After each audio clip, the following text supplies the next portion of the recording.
The beep was slow, steady, mocking. It echoed through the stale white room like a countdown. I could hear nurses outside the curtain, someone laughing down the hallway, but I was frozen, staring up at the ceiling, unable to move anything but my fingers. My chest ached like something had collapsed. My skin burned, my lips were cracked, and no one was there. I blinked, swallowed, tried to lift my arm. Nothing. I'd been in this bed for hours, maybe days, but no one had come. I remember the accident and flashes the brake lights in front of me, the curve of the highway, the sound of metal kissing metal, then silence, then black. Then waking up here. Please subscribe to our channel and tell us in comments from where are you watching this video. Alone. Again. The nurse finally pulled the curtain back. "Oh, you're awake," she said, like I was inconveniencing her. "You're not supposed to be conscious yet." I forced my throat to open. "My parents—" She raised an eyebrow. "You mean Emily and Dan?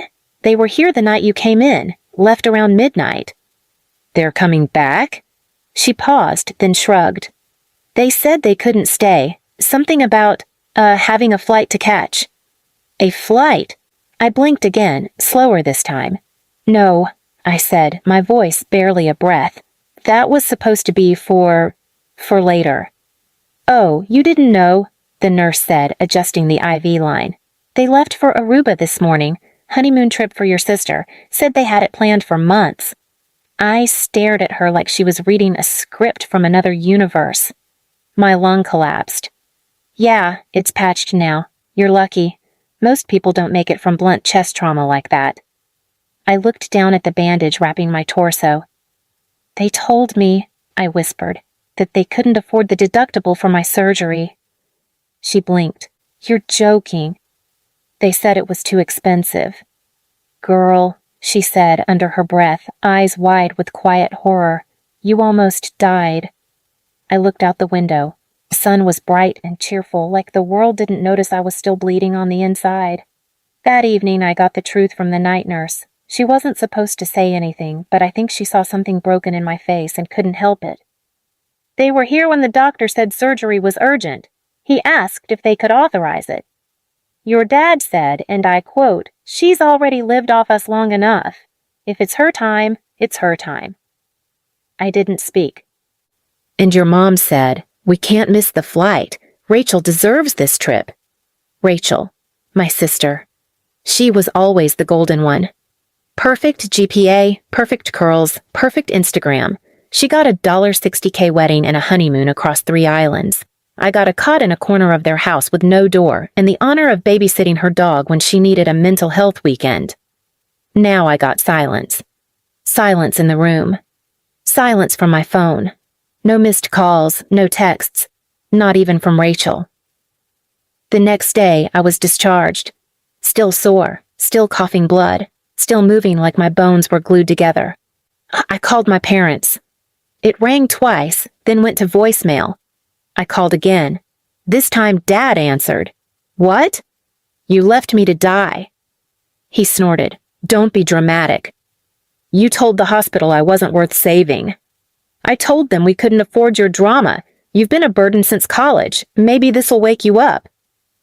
I woke up in a hospital bed with a hole in my chest. "And look, you survived, so stop making it about you. We're here in Aruba for Rachel. Don't ruin her moment just because you want attention." He hung up. I stared at the black screen and let my hands shake. When I was strong enough, I went home. But not to them. I used the last $200 in my account to rent a studio for 3 nights. No furniture, no food, just a mattress on the floor and a heater that hissed when you turned it on. But it was mine. And in that silence, I made a plan. I didn't want money. I didn't want revenge through courts or drama or pity. I wanted to erase them. Their pride, their image, their status. Rachel always said, "Our family's reputation is everything." So that's where I started, not with revenge, with legacy. Because I wasn't going to scream. I was going to rewrite the story. And when I was done, my parents would know. They didn't just leave me to die. They left behind the one person who could kill their name without ever lifting a hand. I started with silence. No angry posts, no crying voicemails, just nothing. And silence unsettled them. I knew it would. My mom thrived on controlling the narrative. If I wasn't responding, she couldn't shape the story, couldn't spin it for the family group chat or her wine night friends. 3 days after they landed in Aruba, I got a text from her. "Hope you're out of the hospital. Don't stress Rachel while she's away. She's finally happy. Don't ruin it." I didn't respond. 5 minutes later. "You're being selfish. Again. You almost died and now you're making this about you?" I still didn't respond. Instead, I opened my laptop and started digging. I knew where the cracks were. Rachel was newly married, but her new husband, Connor, had no idea about the real family dynamics. He thought he married into grace, tradition, and generational love. He didn't know they left me to die on a gurney. He didn't know they told a nurse I wasn't worth the money. So I wrote it all down. Every word, every quote from the ER nurse, every voicemail they left over the years calling me a leech, a disappointment, a waste. Then I compiled it into a document titled, "The Daughter You Hid, a Wedding Gift for the Groom." I sent it directly to Connor's work email. Not from my name, just anonymously. Inside was also a photo of me post-surgery, chest still bandaged, eyes sunken with the ER bracelet that said no emergency contact. 3 hours later, Rachel called. I didn't answer. The next day, Connor texted me. "I'm so sorry. I didn't know any of it." I didn't respond. Because it wasn't about being heard. It was about being felt. Let them sit in the truth. Let them start questioning each other, whispering, wondering. And then I escalated. You see, my parents' precious image wasn't just social, it was financial. They ran a small business, a boutique family-run travel agency that prided itself on being family-oriented. They'd been building it for years, got featured in a local business magazine. My mom even gave an interview once where she said, "My children are the reason I work so hard. Everything I build is for them." So I contacted the magazine. Under an alias, I submitted a correction with attached evidence. Audio clips, screenshots. The hospital documents showing I had been admitted and left unaccompanied for 18 hours after near-fatal internal trauma. I didn't need to scream. I just let the receipts talk. A week later, the magazine quietly removed the article from their website. Then came the dominoes. 3 of their recurring clients canceled bookings, citing ethics concerns. Their Instagram comment section got flooded with things like, "Is this the same family that let their daughter die for a honeymoon?" My mother tried to do damage control, posted a picture of Rachel on the beach with the caption, "Suck, family first, always." She had no idea what she'd triggered. I replied from a burner account, "Except in the ER, right? When you said I wasn't worth saving?" It got 2,000 likes in 4 hours. They turned off comments. But it was too late. Because their brand wasn't built on actual success. It was built on a story. And I rewrote that story. 1 layer at a time. Meanwhile, I healed, quietly, slowly, without them. I went back to work part-time, rented a tiny basement studio, got a small desk and a plant. Knew my body still ached, but my spine had never been straighter. Then, one afternoon, I got a package. From Rachel. Inside was a photo frame, a family picture from the wedding. Me cropped out. And a handwritten note. "I hope this helps you understand why you'll never belong. We're done for good. Don't contact us again." I laughed, out loud, because she didn't know they didn't know that I never planned to belong. Not to that family. Not to people who saw my life as optional. I pulled the photo out, flipped it over, and wrote 3 words on the back. "You already lost."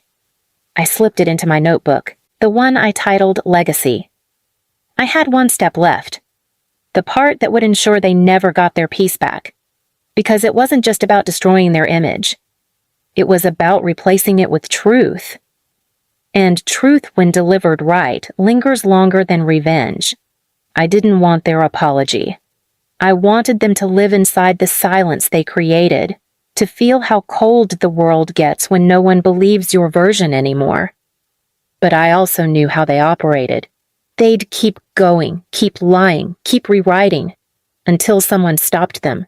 So I did something they would have never expected. I created a scholarship. It wasn't flashy, it wasn't in my name. It was in Rachel's. The Rachel Hamilton Legacy Fund, open to young women in unstable homes, emotionally neglected, financially abandoned, the ones who got forgotten behind golden daughters and wedding budgets. The application page asked only one question. Have you ever been told you weren't worth saving? It went viral in 3 days. People thought Rachel had done something noble. Local blogs picked it up. Strangers praised her bravery in helping girls like her sister. But Rachel hadn't created it. She didn't even know it existed. Until people started tagging her, commenting, messaging, saying thank you, saying they never knew she cared. And when she tried to correct them, that's when the truth dropped. The site was updated with full transparency. Created by the daughter who was left behind, funded by the pain she was told to forget, named after the sister whose silence made it all possible.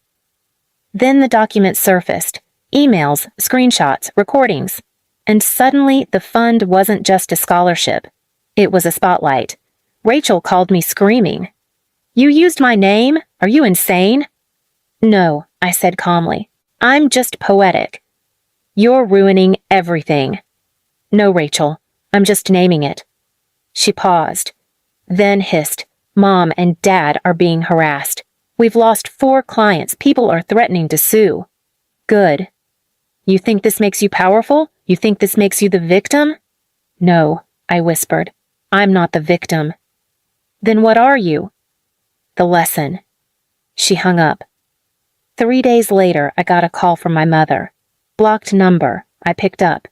Her voice was fragile, like paper left out in the rain. "I know you think we're monsters." "You are," I said.